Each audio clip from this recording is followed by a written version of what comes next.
Bismillahirrahmanirrahim. Assalamualaikum warahmatullahi wabarakatuh. Bismillah, alhamdulillah, wa khair wa syarru masyiatillah. Alhamdulillah pada Ahad pada maghrib ini Allah mempertemukan kita kembali. Sebenarnya ini adalah jadwalnya Ustaz Abu Mawaddah. Ya, karena beliau lagi berhalangan sakit.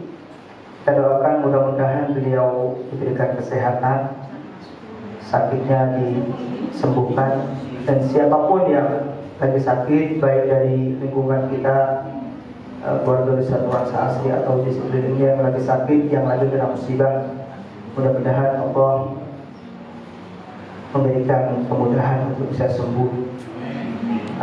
Andaikan rezekinya kurang, mudah-mudahan dilancarkan rezekinya. La hadihi wa likulliyan salihah bila qawla Al-Fatihah. A'udzu billahi minasyaitonir rajim. Bismillahirrahmanirrahim. Ar-Rahmanir Rahim. Maliki yaumiddin. Iyyaka na'budu wa iyyaka nasta'in. Ihdinas siratal mustaqim. Siratal ladzina an'amta 'alaihim ghairil maghdubi 'alaihim waladdallin. Karena saya badal pengganti.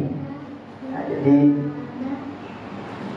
mungkin tidak sama dengan beliau, tapi yang jelas karena ini sudah istiqomah setiap bulan sekali, maka tetap harus diadakan. Bapak Ibu rahmatullah, salah satu yang biasa kita pelajari dalam pesantren atau pendidikan Islam adalah Arba'in Nawawi. Hadis 40 ini sangat masyhur sekali. Kalau dulu saya di pondok harus hafal. Bahkan sampai sekarang di kampus PTIK itu masih harus. Mungkin di UI saya nggak tahu. Tapi kalau PTIK harus dengan dosennya Kiai Syarif Rahmat. Jadi semua mahasiswa harus hafal dengan itu. Baik. Saya akan bacakan hadis pertama. Bapak dari sini aja, dampingi saya. Ayo, terang-terang. Semua ini mampu. Warga Sunan Saat ini semuanya mau, nggak ada yang enggak. Mau apa enggak itu aja sebenarnya sih. Ya, semuanya bisa. Ya. Bismillahirrahmanirrahim. Saya akan bacakan hadisnya, kemudian maksud dan intinya. Bismillahirrahmanirrahim. Al-hadisul awal an Amirul Mukminin Abi Hafs Umar bin Khattab radhiyallahu anhu, sami'tu Rasulullah sallallahu alaihi wasallam yaqul, innamal a'malu binniyat wa innama likulli imrin ma nawa. Faman kana hijratuhu ila Allah wa rasulihi fa hijratuhu ila Allah wa rasulihi. Faman kana hijratuhu lid-dunya yusibuha aw imra'atin yankihuha fahajirhu ila ma hajar ilaih. Rawah Imam Hadis Abu Abdullah Muhammad Ismail bin Ibrahim Al-Mughirah bin Balad Az-Zibina Al-Bukhari wa Abdul Husain Muslim bin Hajjaj Ibn Muslim Al-Bushari An-Naisaburi fi Sahih Al-Hadiyah. Baik, ini asbabul wurudnya adalah waktu itu ada salah satu orang yang dalam sejarahnya adalah mau menikahi wanita muslimah, tapi karena dia Nasrani waktu itu masih kufur, niatnya menikahi hanya untuk wanita itu, kemudian dia mau masuk Islam. Dari situ akhirnya turun hadis ini. Saya akan bacakan maksud dan artinya. Hadis ini diriwayatkan dari Amirul Mukminin Abi Hafs Umar bin Al-Khattab radhiyallahu anhu. Beliau berkata, saya mendengar Rasulullah sallallahu alaihi wasallam bersabda. Jadi ini hadis sahih semua ya. Sesungguhnya setiap perbuatan tergantung dari niatnya.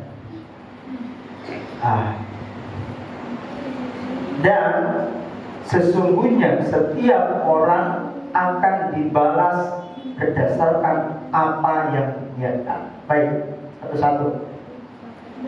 Kemudian terusannya, siapa yang hijrahnya karena ingin mendapatkan ridho Allah dan Rasulnya, maka hijrahnya akan mendapatkan ridho dari Allah Ta'ala dan Rasulnya. Dan barang siapa yang hijrahnya karena menginginkan kehidupan yang layak di dunia atau karena wanita yang ingin dinikahinya, maka hijrahnya akan bernilai sebagaimana yang dia niatkan. Baik, kita bahas hijrahnya di hadis ini dulu. Sekarang banyak artis yang dulunya non muslim kemudian mau masuk Islam karena ingin menikahi salah satu artis juga, akhirnya masuk Islam. Nah, niatnya dia, seandainya dia niatnya bukan karena Allah, maka niatnya itu akan cuma dapat apa yang dia niatkan sendiri. Nah, itu ayatnya. Kemudian sekarang kita, Bapak Ibu yang rahimahullah, seandainya kita melaksanakan sedekah niatnya karena diuji, maka cuma satu itu yang akan kita dapat. Ujian nih, keren ini Pak Fardan nyumbang 50 juta buat depan gitu ya. Apalagi pakai diumumkan.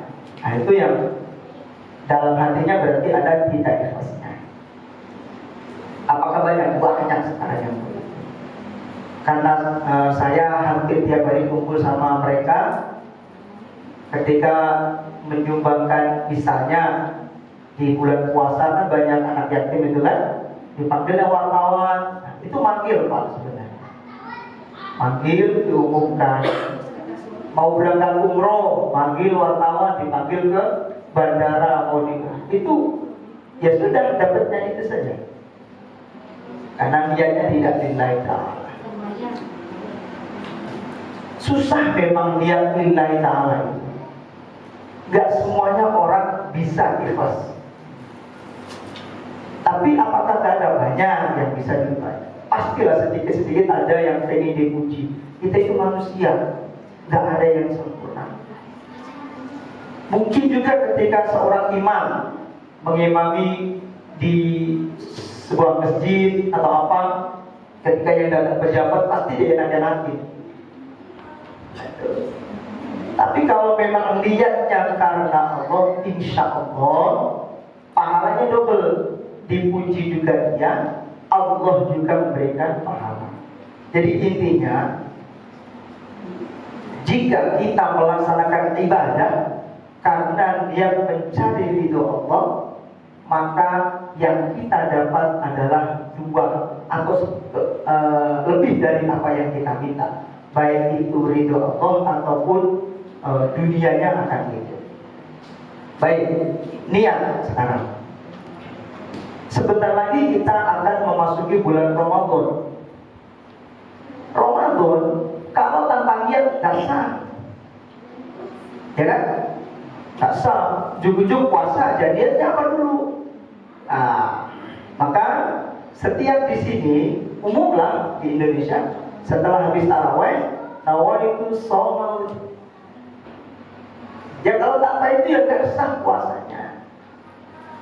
Bagaimana kalau puasa niatnya itu lupa? Dibalik lagi tanya, waktu niat lupa itu sahur enggak? Sahur deh, sahur itu sudah termasuk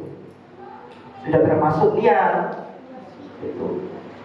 Nah, kemarin saya syuting dengan Profesor Dr. Lutfi, dia ahli hadis, ngomongin masalah puasa juga, niat puasa. Saya tanya waktu itu, Prof, Ustaz, kalau seandainya ada orang tua kita, kalau di Jawa umum Pak,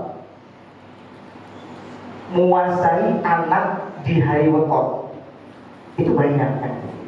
Itu niatnya apa? Niatnya puasa mutlak. Boleh, kata beliau. Jadi di Jawa itu biar anaknya ini diberikan keberkahan, rata-rata yang banyak sih ya, itu dikuasai di bulan fotonya, jadi kelahirannya. Nah, itu tergantung dari niat. Itu tidak ada syar'i, maka tidak boleh ini ajaran dari Nabi. Tapi kalau niatnya adalah niat puasa ambil mutlak, itu masih diperbolehkan. Niatnya puasa lillahi ta'ala saja, karena nggak ada di hukumnya itu puasa mutlak itu nggak ada. Kenapa saya tanya waktu itu? Karena ketika saya dengar salah satu penceramah juga yang mengatakan itu dilarang, ternyata dua versinya tidak dilarang, asal niatnya niat lillahi ta'ala, niat puasa mutlak.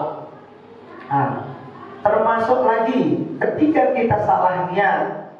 Ibu tadi sholat bapak, ibu sholat di sini apa? Maghrib, tapi rupanya niatnya isya, ya nggak sah. Nah, ya kan? Jadi hadis ini pertama kali yang keluar kenapa niat? Ibu bapak kalau mau belajar agama, niatnya hanya ingin menyaingi, ingin supaya saya pinter, ingin supaya dilihat, itu juga nggak boleh. Gitu loh. Ikhlaskan saja lillahi ta'ala. Kita mencari ilmu dari manapun boleh, silakan, tak apa-apa. Untuk bekal kita di akhirat sebagai saksi nanti kita bahwa kita pernah belajar agama. Jadi niat ikhlas lillahi ta'ala. Apalagi niatnya mandi junub. Mandi junub itu bapak, maaf bukan menggurui. Kalau kita, ini ada anak kecil nggak masalah, biar tahu. Kalau kita lupa atau tidak niat mandi junub setelah melaksanakan hubungan badan dengan istri, tidak sah. Maka harus ada niat. Gak usah jaga syarat, gak apa-apa. Saya niat mandi junub, udah selesai. Mandi terus dikucurkan. Jangan dipakai gayung tapi embernya kecil, mustakmal, tidak sah juga. Kalau di sini mungkin rata-rata sudah pakai shower. Tapi andaikan tidak pakai shower, pakai ember, embernya dikucuri sampai muncul, atau dari keran lah. Kalau sudah dari keran pasti sah, karena dia tidak mustakmal. Mustakmal itu misalnya nih wudhu nih contoh. Ibu bapak kalau wudhu, keran begini, jangan begini. Tetesan dari sini, netes ke tempat kita, mustakmal namanya, tidak sah dipakai, dan itu tidak menjadikan sah sholat kita. Sama dengan mandi junub, kalau kita pakai keran, insya Allah sah semuanya.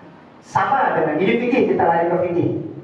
Ketika kita ngepel lantai kita, nanti siapa ini? Arifin ada, Arifin atau siapa saja yang di rumah, kalau kita ngepel rumah kita itu untuk menghilangkan najis, misalnya ada tai cicak atau apa najisnya di lantai kita, maka diguyur, jangan dicelupin. Kenapa? Kalau dicelupin, apa itu namanya, terus digosok, najis semua, tidak bisa menghilangkan najis. Kita kembali ke fikih-fikihnya. Jadi balik lagi ke masalah niat. Jadi kalau misalnya kita habis melaksanakan hubungan badan dengan istri, maka untuk mandi junub harus ada niat. Tanpa niat mandi junub kita masih hadas. Ya. Apalagi tadi sedekah sudah niatnya harus lillahi ta'ala. Puasa juga harus niatnya lillahi ta'ala. Jangan asal tidak niat, itu tidak akan memberikan sah kepada puasa kita. Sholat malam, ada beberapa sholat malam termasuk tahajud, hajat, witir. Kalau satu-satunya tidak diantar masing-masing, tidak sah. Misalnya sholat kalau Pak Padan yang suka jam 3 di sini kan, tiba-tiba sholat jam, walaupun itu jam 3, tapi niat sholatnya isya, ya isya, bukan tahajud namanya. Gitu kan? Jadi Allah menekankan, terus Kanjeng Nabi menekankan di sini bahwa segala sesuatu, beliau mengatakan pada intinya adalah kita itu harus berdasarkan niat yang ikhlas dari Allah. Jangan ingin supaya kita dipuji, supaya kita itu mendapat kehormatan. Jangan. Sayang kalau cuma niatnya cuma itu. Yang kita cari adalah ridho dari Allah. Masalah pahala, masalah dosa itu urusan Gusti Allah. Kita tidak tahu. Yang penting ridho. Kalau sudah ridho, mau taruh di surga, di neraka itu urusan Allah. Ya, bagaimana kalau neraka? Kalau neraka, yang punya neraka itu Gusti Allah. Bisa saja neraka jadi adem, itu kan kuasa Allah. Banyak sejarah mengatakan ketika siapa nabi yang dibakar tidak terasa apa-apa karena Allah menjadikan apinya adem. Ya, jadi bukan berarti nggak boleh takut neraka, takut tetap. Harus tetap. Tapi kalau kita sudah mendapat ridho dari Allah, pasrah sama Allah, insya Allah keridhoan ini akan membawa pahala. Nah, itu yang kita. Nah, niat merupakan syarat dan layak diterimanya atau diterima atau tidaknya amal perbuatan. Tadi saya utarakan. Sholat tanpa niat nggak diterima, ya kan? Mandi junub nggak niat nggak diterima. Itu. Sedangkan niatnya hanya untuk dipuji, ya cuma dipuji loh, nggak ada yang lain. Gitu. Mari saya ajak semuanya yang belum memberikan kita, ayo itu dibantu. Masih banyak yang jadi sedikit. Niat saja lillah. Jariah itu yang dipakai nanti itu semua mengalir sampai nanti di akhirat. Insya Allah jadi amal jariah. Ikhlas mereka. Saya ada cerita Bapak Ibu. Baru saja kejadian. Ada yayasan di Ciputat. Ini baru kejadian. Dulu mungkin di sini ada orang pajak, saya nggak tahu. Si ibunya ini mewakafkan tanah lebar banget karena saya salah satu pengajar di sini. Lebar menginfakkan ini niatnya. Nah, kembali ke niat supaya dijadikan pendidikan berbasis Islam. Misalnya anak santri, tapi semua didatangkan gratis. Ini niat orang tuanya. Tiba-tiba udah sekitar 20 tahun yang lalu bapaknya meninggal. Tapi kan masih punya celengan tanah selebar itu dan dipakai terus untuk pendidikan anak-anak di sini. Tidak lama bulan 3 bulan yang lalu ibunya meninggal. Begitu ibunya meninggal, pendidikan diberhentiin, Pak. Berhenti total hari, udah sekitar 6 bulan nggak ada pendidikan. Santri pulang. Saya begini, ya Allah ini jadi orang tuanya ini kemana? Tanah itu ada 2 hektar sama gedung-gedungnya. Hilang. Niat ikhlas orang tuanya ini jadi ambiar antara diri kamu. Ambiar apa? Sekarang nganggur, katanya mau dipakai bengkel, di usaha. Ya Allah. Jadi niat orang tuanya ini, kalau bilang anaknya mungkin yang kurang mengerti, akhirnya alhamdulillah. Jadi kalau sudah diinfakkan ke ibadah, teruskan. Itu akan jadi jariah seumur hidup itu. Yang tidak ngasih infak tapi tetangganya, misalnya Ramadan, siapa aja yang ngumumin itu juga termasuk infak di situ. Kalau nggak diumumin, bagaimana mandang? Ya kan, bagus ya. Gitu. Jadi kembali lagi ke niat. Kemudian amal ibadah tidak akan menghasilkan pahala kecuali berdasarkan niat. Dan saya utarakan.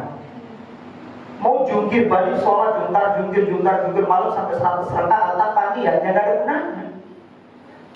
Kalau Kanjeng Nabi pernah 1000 rakaat, tapi niatnya udah jelas. Jadi sekali lagi, apapun kegiatan kita kerja, misalnya saya, Bapak dan semua yang kerja, niatkan saja jihad fisabilillah menafkahi anak istri. Boleh? Ya boleh. Orang kerja itu menafkahi anak, dan itu lebih utama.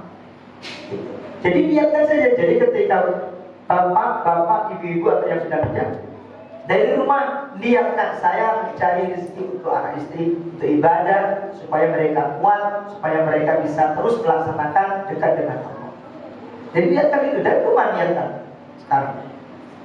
Kalau niatnya sudah itu, insya Allah Sejak titik berangkat sampai kantor dijaga oleh Allah. Dijaga itu apa? Ketika ada sesuatu yang gak benar akan dihindarkan. Engkau kesini niatnya luar biasa, ikhlas lillahi ta'ala. Gak pengen dipuji ada tiap hari ada. Engkau adanya enak gak ada, gak butuh itu. Engkau butuhnya ikhlas lillahi ta'ala. Mau dikasih pahala apa gak ada urusan kau ya. Gak ada urusan. Yang penting engkau sholat jamaah. Sebagai contoh ini engkau ini luar biasa. Karena kemarin tangganya dibuka, tapi niatnya engkau sudah dari rumah. Andaikan tangga itu nggak dibuka, engkau akan bisa ke sini. Engkau nggak ke sini pun dapat pahala. Jangan khawatir kok, insya Allah.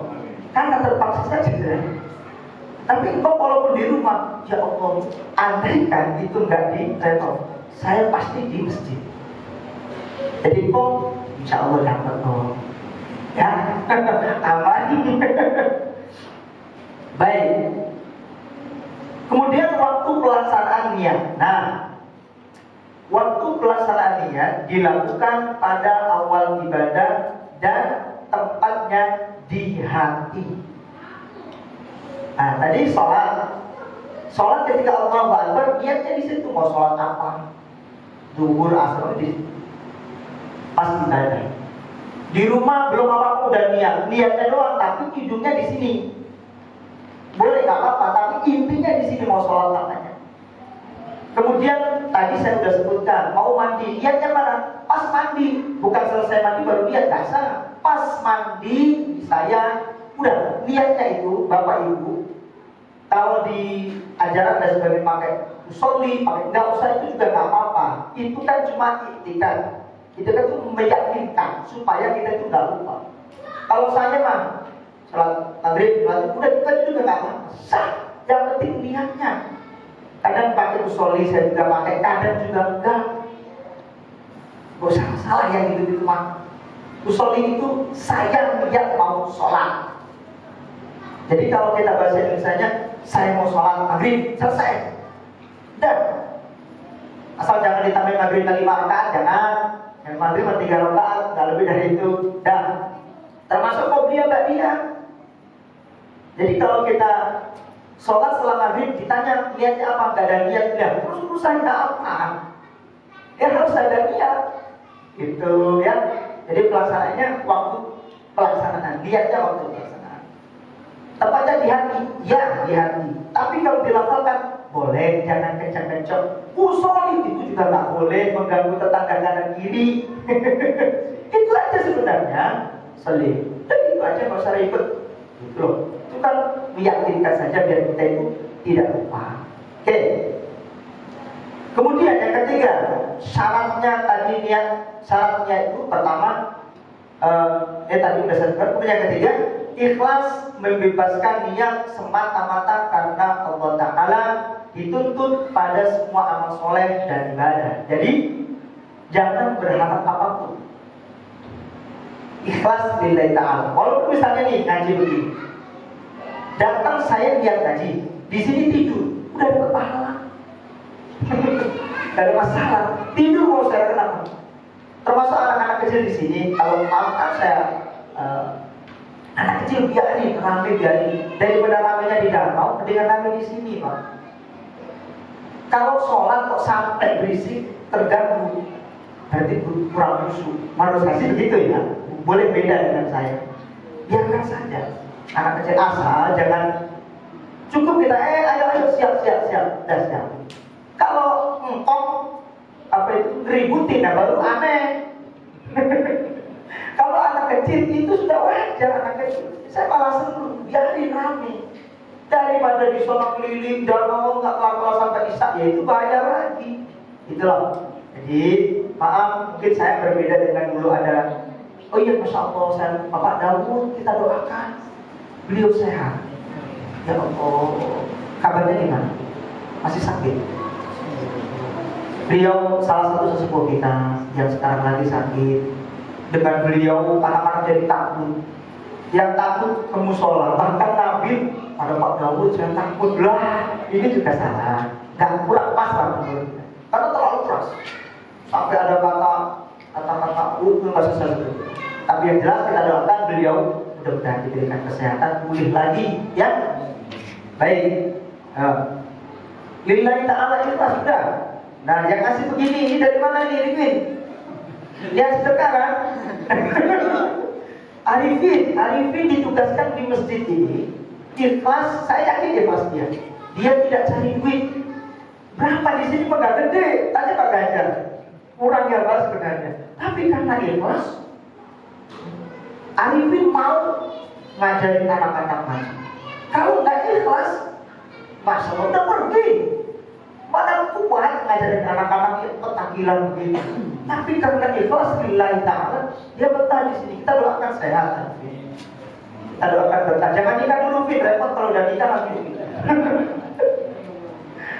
Iya. Termasuk pengurus-pengurus. Alhamdulillah semua pengurus di sini ikhlas tanpa bayaran. Ya Pak David ya. Ikhlas lillahi ta'ala.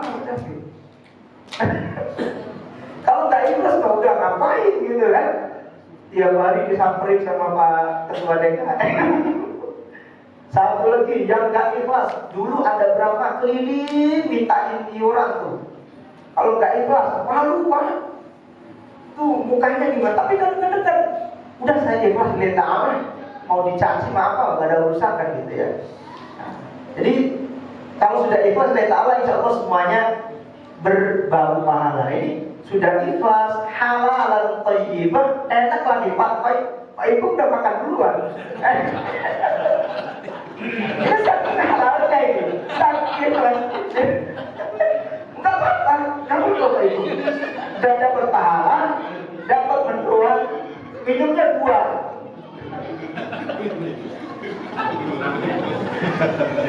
Ya, kalau Pak Ibu, habis ini tidur lagi. Baik, terus kemudian yang keempat, mukmin, kita ini mukmin. Mukmin itu orang yang beriman, iman kepada Allah, malaikat dan segala macam. Kalau kita tidak termasuk mukmin kalau kita meninggalkan salah satu, misalnya amantubillah, saya percaya kepada Allah, tapi saya tidak percaya kepada Rasulullah, itu tidak iman namanya. Jadi kalau sudah iman, semua meliputi Allah, malaikat, Rasul, kita dan segala. Nah, seandainya kalau kita jadi orang mukmin, maka ketika kita niat akan diberikan pahala berdasarkan kadar niatnya. Jadi itu tadi, kalau niatnya cuma ingin dipuji, ya kita pujian saja. Tapi kalau niatnya ikhlas ta'ala, insya Allah deh, apa itu namanya, baik amma fid dunya au fil akhirah, insya Allah dua-duanya kamu. Kemudian yang kelima, semua perbuatan yang bermanfaat dan mubah atau mubah itu boleh dilakukan jika diiringi niat karena mencari keridhaan Allah, maka dia akan bernilai ibadah. Nah, mubah itu gini, perkara sesuatu yang kalau dilakukan dapat pahala, kalau tidak mendapat apa-apa. Kalau sunnah, jika kita melaksanakan dapat pahala, jika tidak apa-apa. Mubah itu cenderung ke apa ya? Terserah deh, mau ngelakuin mau enggak masalah. Itulah. Contoh, salah satu perkara yang mubah ketika ini kan mubah, ini kan perkara mubah. Orang yang menginfakkan ini, yang memberikan mikrofon ini, saya ngaji, sholat tanpa ini dan salah, masih kedengar. Tapi ketika orang niat menginfakkan ini supaya kedengar, maka jadi pahala. Ya, kamera ini tujuannya saya nggak tahu, buat potret cewek siapa saya nggak tahu ini.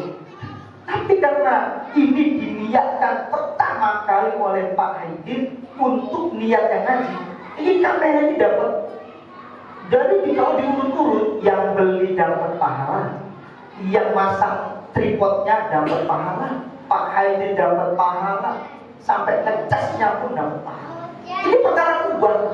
Apakah wajib pakai kamera? Enggak. Apakah sunat? Enggak. Mubah saja.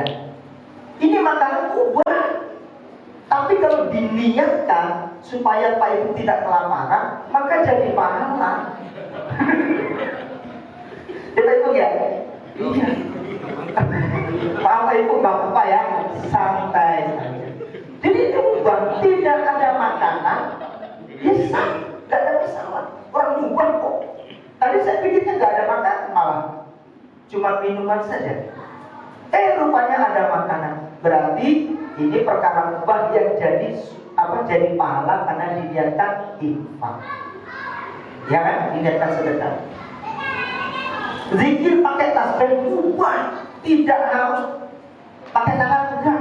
Kalau saya zikir nggak pakai tasbih mungkin kerepotan gitu. Katanya ada yang betul nggak boleh ini. Udahlah, nggak usah dibahas. Tapi terus begini, seandainya ini zikir, saya tahu saja apakah dia bisa muter sendiri. Saya pemuter, nggak bisa. Tapi kalau saya pakai ini, niatnya supaya ini saya pakai tasbih ini supaya saya dapat. Niatkan saja kata Allah, insya Allah jadi pahala. Ya, jadi perkara sesuatu yang mubah kalau diniatkan untuk mencari ridho Allah, maka itu menghasilkan pahala. Sholat pakai karpet ini mubah, pakai keramik ya, itu mubah. Asal di bawahnya tidak ada najis, itu sah. Karena seluruh bumi ini hakikatnya adalah masjidun. Ketika saya waktu itu haji, habis dari Musdalifah ke Mina, subuh, terus saya sholat mau cari hamparan datang, udah sholatnya di situ. Mungkin saja karena di sana suci ya, semua kan haramah dua tempat. Sholatnya saya sujud di situ, sholat subuh waktu itu karena nggak ada, kita kan basah kuyup, jadi kain ihram saya itu sudah, karena udah mau selesai, saya taruh di mana lupa. Udah, jadi di hamparan itu aja, di batu-batu tanpa alas apa. Mungkin juga dulu Kanjeng Nabi begitu, mungkin. Tapi saya nggak ambil itu karena terpaksa. Tapi kata mutawif saya sah. Jadi seluruh bumi ini sebenarnya masjid, boleh dipakai untuk melaksanakan sholat. Asal yang kita sujud itu tidak kelihatan nyata ada barang najis, misalnya kayak cicak, maka itu tidak sah. Nah, ini mubah, sholat pakai ini mubah. Biar apa? Niatnya yang beli biar empuk, enak kalau ke masjid. Ya kan gitu kok ya. Coba kalau nggak pakai ini, nggak pakai keramik, pakai batu kan keras, kasihan kok. Iya, pakai AC itu mubah. Biar apa? Dingin. Kalau panas nggak betah di masjid. Itu kalau niatnya orang memberikan semua fasilitas ini karena Allah, niat karena Allah, insya Allah yang ngasih pun dapat pahala. Nah, ini perkara mubah, nggak wajib, gitu loh. Ya, nah perkara yang begitu-begitu kalau kita niatkan untuk ibadah lillahi ta'ala, insya Allah mendapatkan pahala. Kemudian yang keenam, yang membedakan antara ibadah dan adat atau kebiasaan atau rutinitas adalah niat. Jadi kalau kita cara membedakannya antara ibadah dan apa itu namanya niat, antara ibadah dan adat karena niat. Maksudnya ada begini, di masjid ini mungkin saya yang apa itu namanya, saya tidak mewajibkan di sini ini, maaf yang malam Jumat harus ada yasin. Itu perkara mubah, tidak pun tidak haram. Andaikan itu diniatkan untuk supaya masjid ini rame, insya Allah dapat pahala. Itu. Apakah itu malam Jumat? Enggak, saya tiap hari juga baca yasin. Kenapa malam Jumat? Malam Sayyidul Ayam itu bagus. Kecuali yang saya baca itu ini komik, ya di sini itu jadi salah. Nah, kemudian engkau, ini apakah rutinitas atau kebiasaan rutinitas itu diniatkan ibadah? Kalau kita kebiasaan yang tadi dikatakan mubah di sini boleh, kemudian diniatkan karena lillahi ta'ala, maka itu menjadi ibadah. Jadi begini, Sesuatu akan menjadi ibadah, akan menjadi pahala kalau kita niatkan lillahi ta'ala ibadah. Ya. Banyak di antara kita nggak usah kontroversi yang melaksanakan acara maulid segala macam. Kalau itu diniatkan di sini dikatakan masih diperbolehkan. Saya tidak boleh dan tak apa-apa. Saya tidak wajib. Itu perkara mubah, nggak usah dibahas terlalu dalam, apalagi sampai berantem. Itu mubah 2 menit, 7 ya Pak. Jadi perkara-perkara yang mubah itu nggak usah dibikin ribet. Oh, itu niatnya masing-masing. Jadi dalam hadis ini sesuatu yang mubah kalau kita niatkan untuk ibadah, insya Allah mendapatkan pahala. Terus kemudian yang terakhir, hadis di atas menunjukkan bahwa niat merupakan bagian dari iman, karena dia merupakan pekerjaan hati, niatnya dalam hati. Dan iman menuntut pemahaman ahli sunnah wal jamaah adalah membenarkan dalam hati, diucapkan dengan lisan dan diamalkan dengan perbuatan. Baik, niat dalam hati. Andai kan ada yang mengamalkan misalnya dengan ucapan itu juga diperbolehkan. Seandainya enggak apa-apa. Tadi saya sudah bahas di awal, ya. Jadi kalau niatnya Bapak Ibu niat zakat, mengeluarkan sedekah zakat. Ada misalnya begini.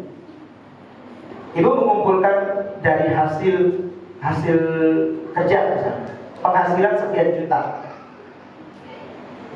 Kumpulkan satu niat untuk bayar zakat, satu niat untuk sedekah.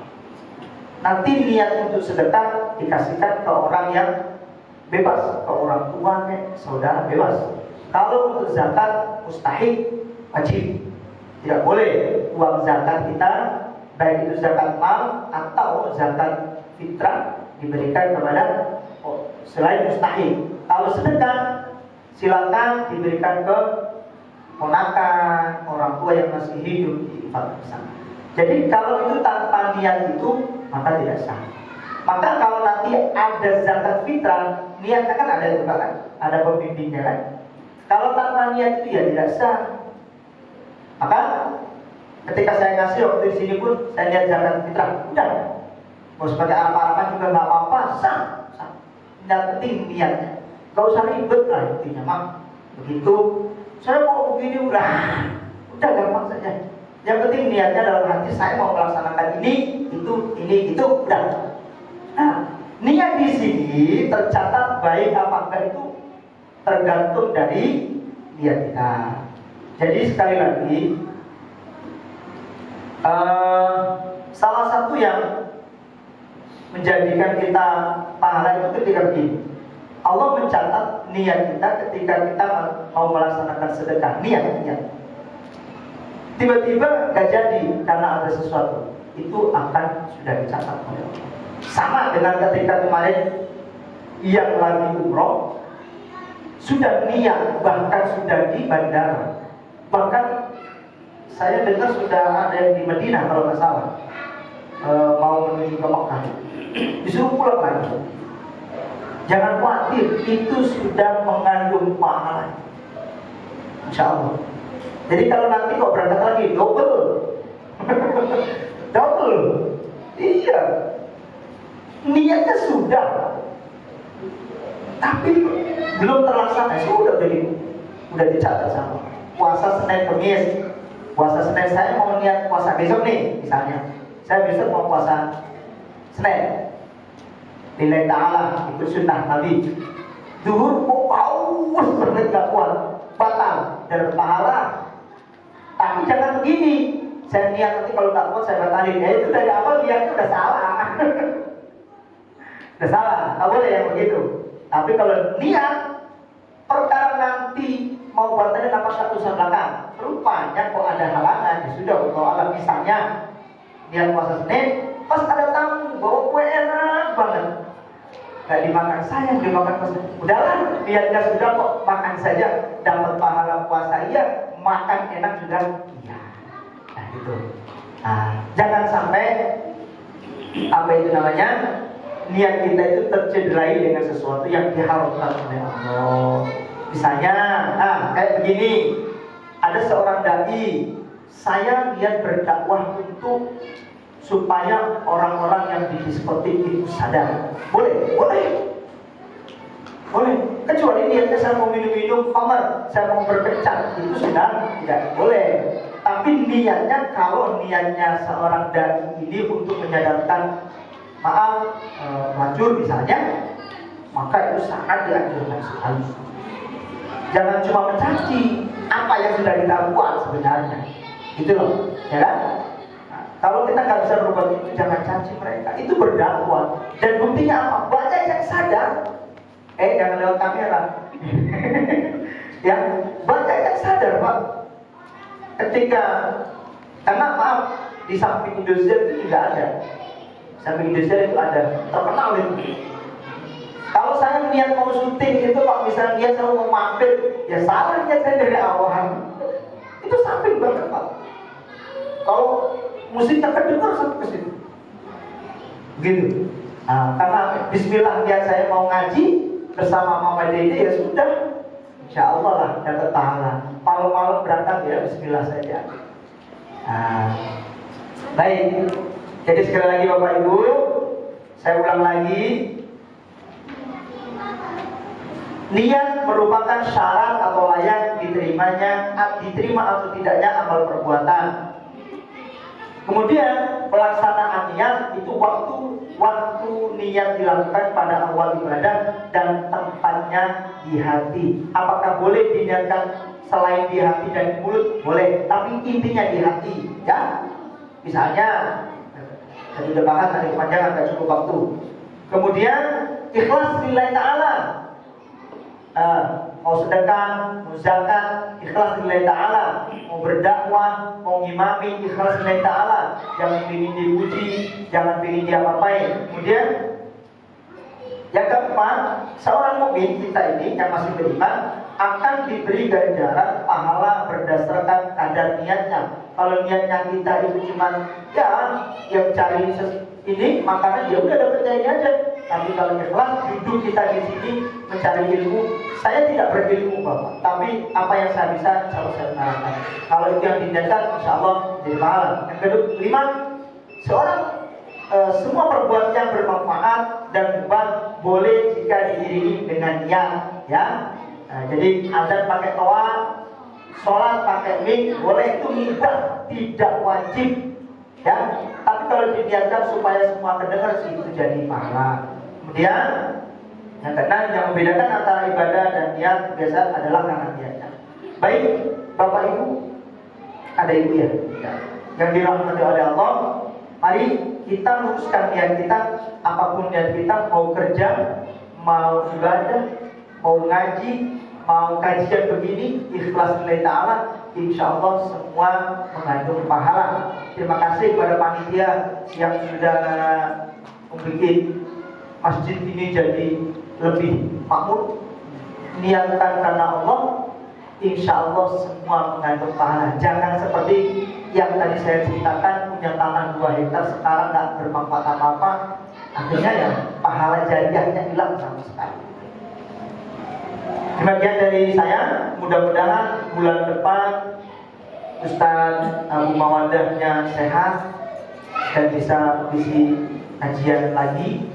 Dan semua kita doakan mudah-mudahan khususnya warga nuansa asli diberikan kesehatan, pelindungan dari segala macam bahaya, khususnya dari corona.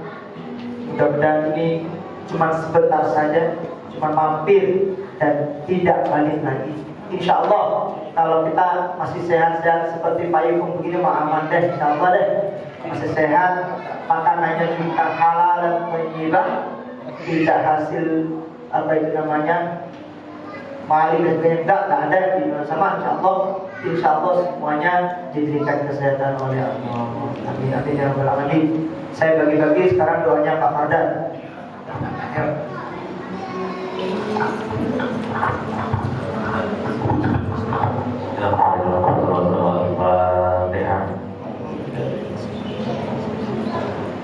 Ya Allah ya Allah. الشيطان الرجيم صلى الله عليه وسلم وعلى سيدنا محمد سيدنا أشهد رسول الله أجمعين والحمد لله رب العالمين حمدا مجيد اللهم صل على سيدنا وعافينا في الجزاء وفي العلم وبركانا في الرزق ونفرا قبل الموت ورحمة عند الموت ورحمة بعد الموت اللهم اهدنا علينا في شفرة الموت ونسألنا وعافية الحجاب اللهم إني أسألك علما نافعا ورزقا طيبا وعملا متقبلا اللهم ربنا آتنا في الدنيا حسنة وفي الآخرة حسنة وقنا عذاب النار